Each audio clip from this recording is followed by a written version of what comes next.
صلی اللہ علی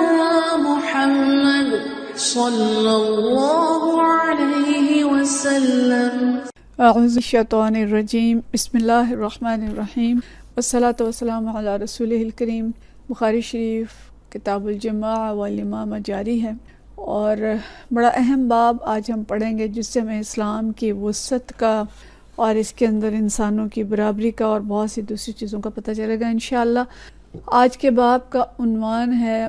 امامت العبد والمولا، کہ آزاد غلام اور آزاد شدہ غلام کا امامت کروانا، والولد البغی والعرابی، اور کسی ایسے بچے کا امامت کرانا جس کا نسب معلوم نہیں ہے، اور دیہاتی کا امامت کرانا، والغلام الذی لم یحتلم، اور ایک ایسے لڑکے کا، چھوٹے بچے کا امامت کرانا جو ابھی بلوغت کو نہیں پہنچا، لقول النبی صلی اللہ علیہ وسلم، اور نبی کریم صلی اللہ علیہ وسلم کا فرمان ہے، یا امہم اقرأہم لکتاب اللہ، کہ لوگوں کی امامت وہ کرے جو سب سے زیادہ قاری ہو۔ یعنی ان سب جو گروہ ہیں یا سب افراد ہیں، ان کی امامت کے بارے میں کیا رائے ہے، اور کیا یہ امامت کرا سکتے ہیں؟ یعنی ایک غلام، وہ غلام جو بھی غلامی میں موجود ہے، اور آزاد شدہ غلام، اور وہ بچہ جو پتہ ہی نہیں ہے کہ یہ کہاں سے آیا، کون ہے، اور وہ اسی طرح بالغ ہو گیا، اور کوئی عربی ہے، دیہاتی ہے، چھوٹا بچہ ہے، تو ان سب کے بارے میں کیا خیال ہے؟ اور جو ساتھ نبی کریم صلی اللہ علیہ وسلم کا قول لائے ہیں، یہ ہم پیچھے پڑھ چکے ہیں، کہ لوگوں کی امامت وہ کرے جو سب سے زیادہ قاری ہو۔ گویا یہ سب چیزیں ثانوی ہیں، کہ کوئی شخص غلام ہے یا آزاد ہے یا چھوٹا ہے یا بڑا ہے، یا اس کا نسب معلوم ہے نہیں، وہ دیہاتی ہے، شہری ہے۔ اصل چیز کیا ہے کہ امامت وہ کرائے جو سب سے زیادہ کتاب کو جانتا ہے، حافظ ہے، عالم ہے، اور قرآن کو سب سے زیادہ وہ سمجھتا ہے، تو امامت کا حقدار وہ ہے۔ لیکن ان کی ہم الگ الگ تفصیل انشاءاللہ دیکھتے ہیں۔ حضرت عائشہ صدیقہ رضی اللہ تعالیٰ عنہ کے بارے میں آتا ہے، وَكَانَتْ عَائِشَةُ يَأُمُّهَا عَبْدُهَا زَكْوَانُ مِنَ الْمَصْحَفِ، کہ حضرت عائشہ صدیقہ کی امامت جو ہے ان کا غلام زکوان کرواتا تھا، قرآن مجید دیکھ کر پڑھتا تھا۔ یہ جو زکوان تھے، حضرت عائشہ رضی اللہ تعالیٰ عنہ کے غلام تھے،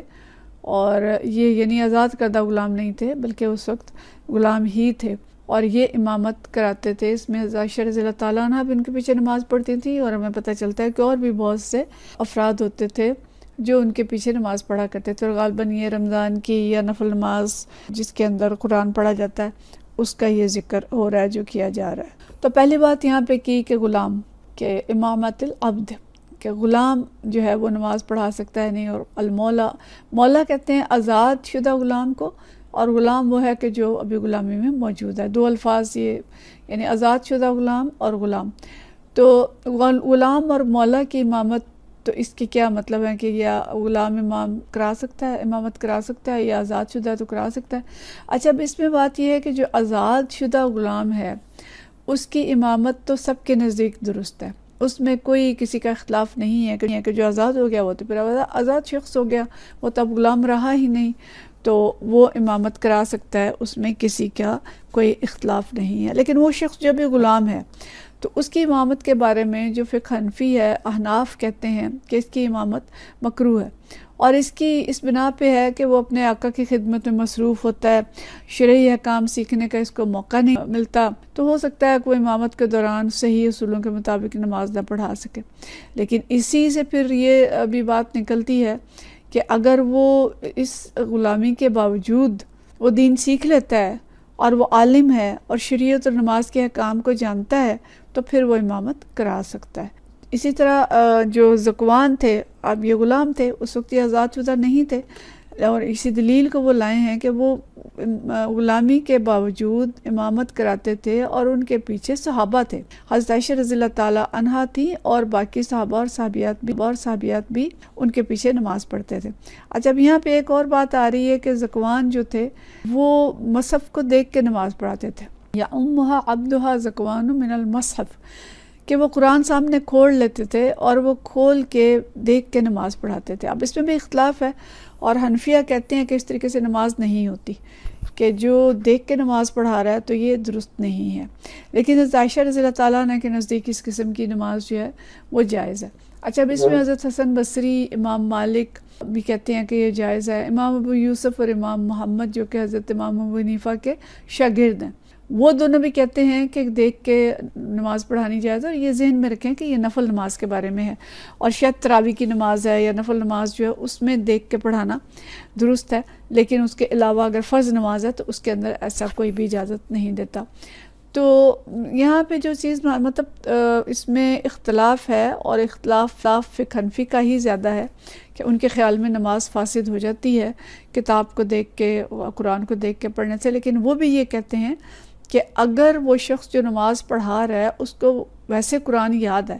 یعنی وہ حافظ ہے یا ان صورتوں کا حافظ ہے جو وہ پڑھا رہا ہے، اور وہ سرسری سا دیکھتا ہے مصحف کو، وہ مستقل نہیں دیکھ رہا، تو بھی نماز ٹھیک ہے. اور حضرت عمر رضی اللہ تعالیٰ عنہ کے بارے میں آتا ہے، حضرت ابن عباس یہ کہتے ہیں کہ وہ بھی نماز میں قرآن دیکھ کر پڑھنے سے منع فرماتے تھے. بہرحال یہ کہ اس میں اختلاف ہے، اور کچھ علماء کے نزدیک جائز ہے اور کچھ کے نزدیک یہ جائز نہیں ہے. تو جس کو جس فقہ کی پیروی کر رہا ہے وہ اس کے مطابق عمل کر سکتا ہے. لیکن یہاں سے میں یہ پتہ چلتا ہے کہ امام ابو حنیفہ استاد ہیں اور امام محمد اور امام یوسف ان کے شاگرد ہیں، لیکن شاگرد جو ہیں وہ استاد سے اختلاف کر رہے ہیں. تو اس کا مطلب ہے کہ شاگرد کی وسعت نظر زیادہ ہے یا ان کی زیادہ ہے، دونوں کو اسلام گنجائش دے کہ یہ اسلام کی وسعت نظر ہے کہ بعض اوقات شاگرد جو استاد سے اختلاف کر لیتا ہے، وہ کوئی سکہ بند شاگرد نہیں ہے کہ بس جو استاد نے کہہ دیا وہ ٹھیک ہے، جو کسی اور نے کہا وہ غلط ہے. تو یہ چیز نہیں ہے. اور اختلاف کی صورت میں ایک اصول یہ ہے کہ اگر اختلاف امام یا صحابہ میں ہے تو پھر جو کچھ صحابہ کہہ رہے ہیں اس قول کو ترجیح دی جائے گی، اور اگر اختلاف ایک صحابی کے قول میں اور نبی صلی اللہ علیہ وسلم کے قول میں ہو گیا تو ظاہر ہے نبی صلی اللہ علیہ وسلم کے قول کو ترجیح دی جائے گی. تو باقی جو دونوں انسان ہیں، استاد ہے شاگرد ہے، نہ وہ صحابی ہیں نہ وہ ان کا کوئی اور الگ سے کوئی تخصیص ہے، تو اس صورت میں پھر یہ ہے کہ دونوں کے اقوال صحیح ہو سکتے ہیں، اور دونوں کے دلائل دیکھ کے جس کے دلائل جو جس کو فالو کرنا چاہے وہ کر سکتا ہے. تو اس لیے امام ابو محمد اور امام ابو یوسف اور امام حنیفہ تینوں کا آپس میں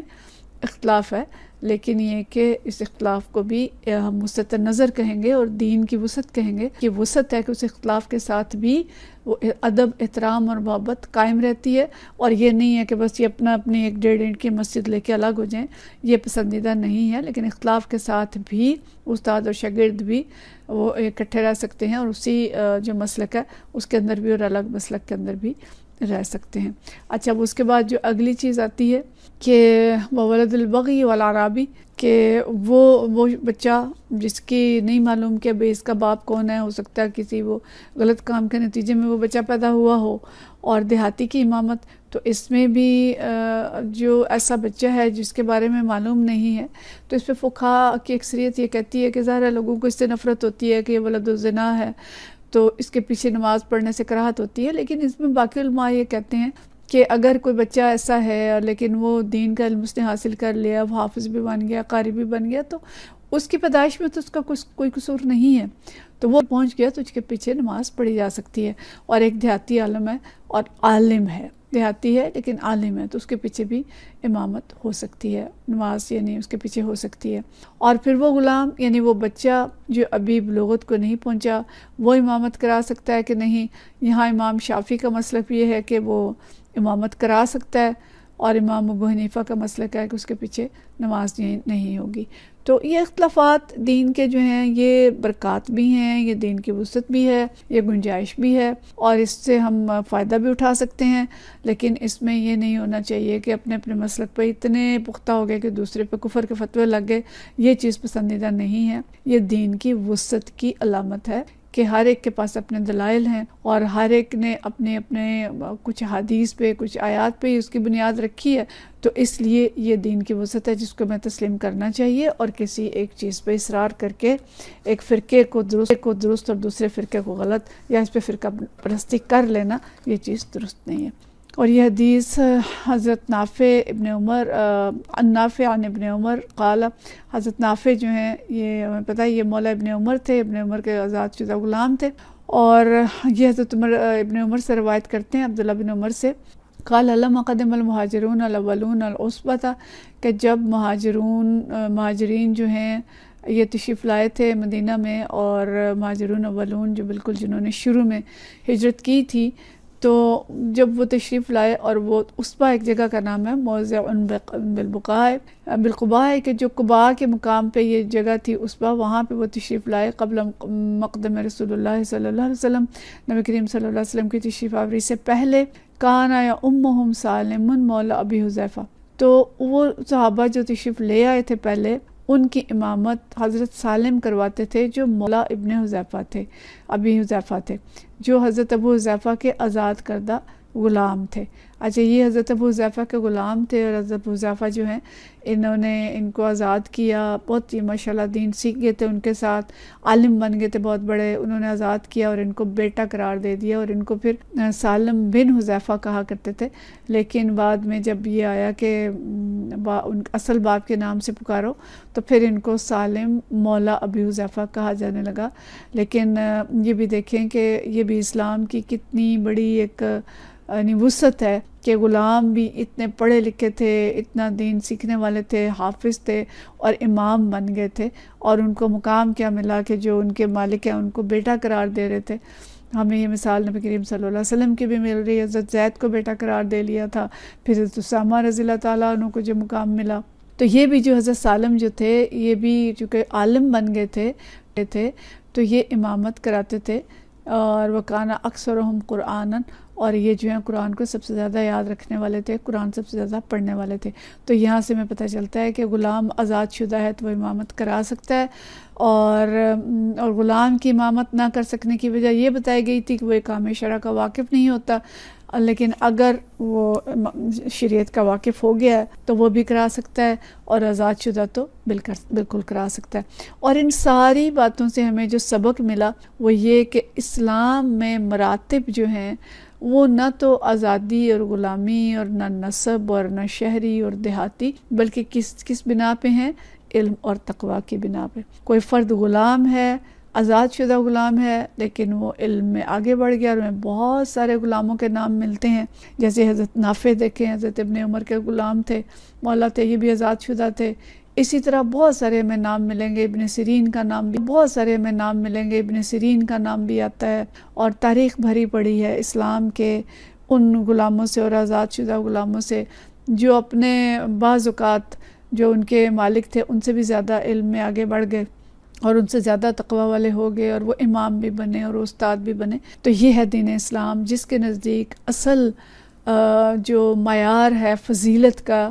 وہ علم اور تقوی ہے، اور قرآن ہے، اور فقہ ہے، اور دین ہے، اور اس کی بنا پہ مراتب کا تعین ہوتا ہے، اور مراتب، اور نہ رنگ، نہ نسل، نہ نسب، نہ ملک، نہ کوئی اور چیز، جیسے دنیا کے اندر ہم تعصبات دیکھتے ہیں، نہ زبان ہے، نہ علاقہ ہے،